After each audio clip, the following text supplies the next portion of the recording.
Por lo menos durante las últimas 5 décadas, muchas generaciones de mexicanos vivieron sometidos a la voluntad de gobiernos corruptos, perversos, mentirosos y hasta cínicos.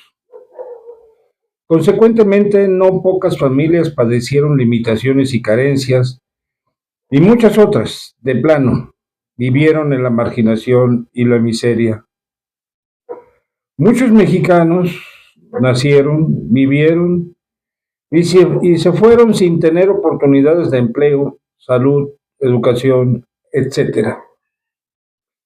Seguramente los padres que hoy son adultos mayores y más aún los abuelos pueden dar cuenta de lo harto difícil que fue la vida para ellos. Aquellos gobiernos no únicamente sometieron a los mexicanos, sino que idearon la forma de mantenerlos en la ignorancia sobre cómo ejercían el poder, con el propósito específico de controlarlos, para que ni siquiera intentaran demandar nada y menos manifestar públicamente una inconformidad. Bueno, el tema no es precisamente recapitular cómo vivían aquellas generaciones, sino puntualizar que aquellos gobiernos crearon una estrategia para mantener a los mexicanos en la ignorancia sobre el acontecer político, económico y social en México, para hacer lo que a ellos y solamente a ellos les convenía o les interesaba. Se dieron cuenta de que si los mexicanos no se politizaban, era muy fácil controlarlos. ¿Cómo lo hicieron? Nunca informaron sobre cómo ejercían el poder.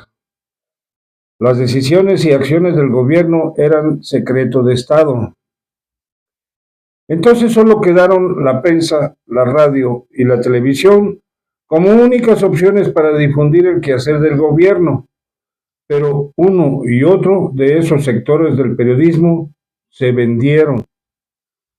La estrategia que diseñaron fue solo para pagarle a los medios de comunicación y a los periodistas para que dijeran algo que al gobierno le convenía o para que callaran algo que perjudicaría su imagen. No pago para que me peguen, dijo alguna vez el presidente priista José López Portillo al ser cuestionadas sus acciones de gobierno.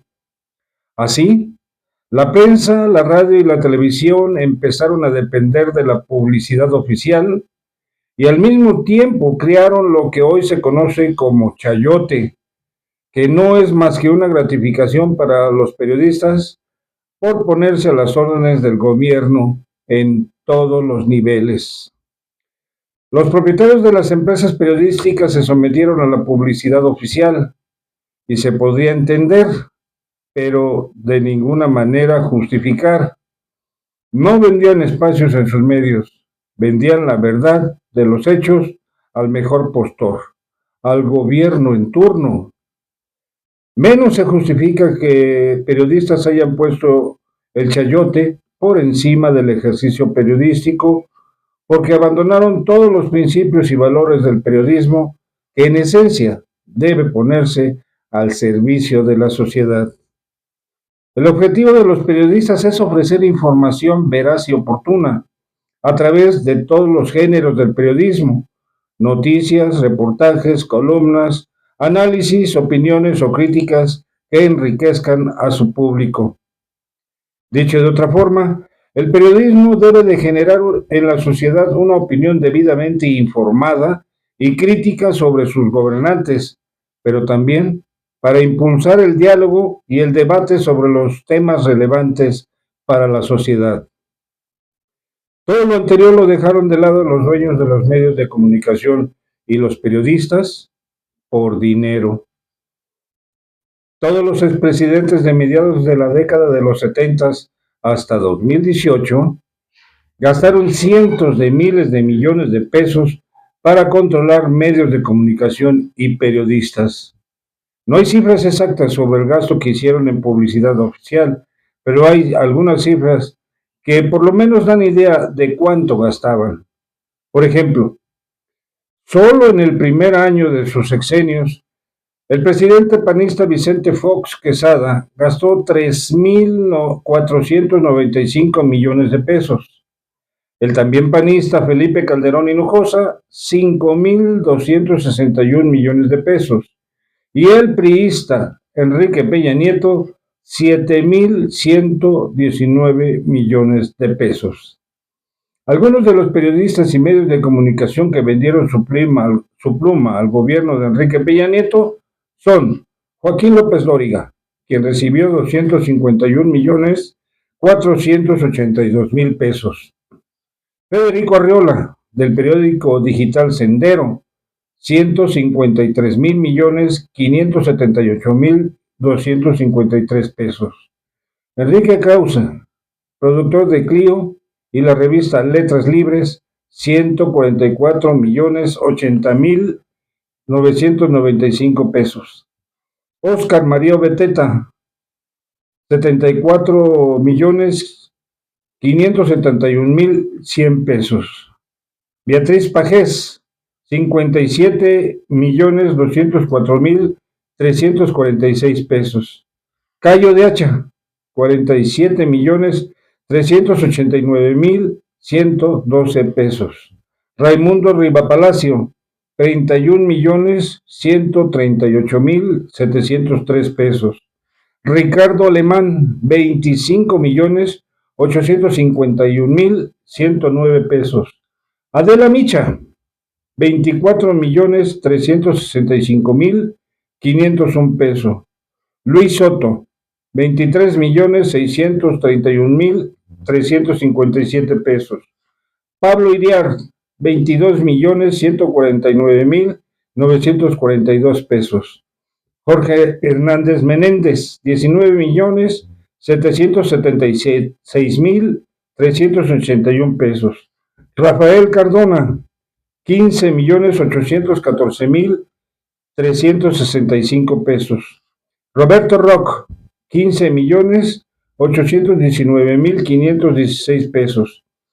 Francisco García Davich, de la agencia Cuadratín, 14.369.481 pesos. Eunice Ortega, 10.607.000 pesos. Maru Rojas, 9.554.903 pesos. Guillermo Ochoa, 8.178.000 pesos. Animal Político, 7.753.000 pesos. Eduardo Ruiz Gil, 4.242.000 pesos. Nino Canún, 1.636.000 pesos. Dije algunos, porque en esa lista no aparecen Televisa, TV Azteca, Carlos Loret de Mola, Víctor Trujillo, Broso, Carlos Marín, Ciro Gómez Leiva y muchos otros. No olvide a uno y a otros, porque los gobiernos corruptos, los gobiernos de comunicación y periodistas le han hecho mucho daño al país y a los mexicanos. En poco más de 80 años, los gobiernos gastaron cientos de miles de millones de pesos en publicidad oficial a través de la llamada partida secreta que se incluyó en el presupuesto de egresos de la Federación y que se estableció en la Constitución, pero nunca fueron fiscalizados y ningún presidente le rindió cuentas a la Cámara de Diputados.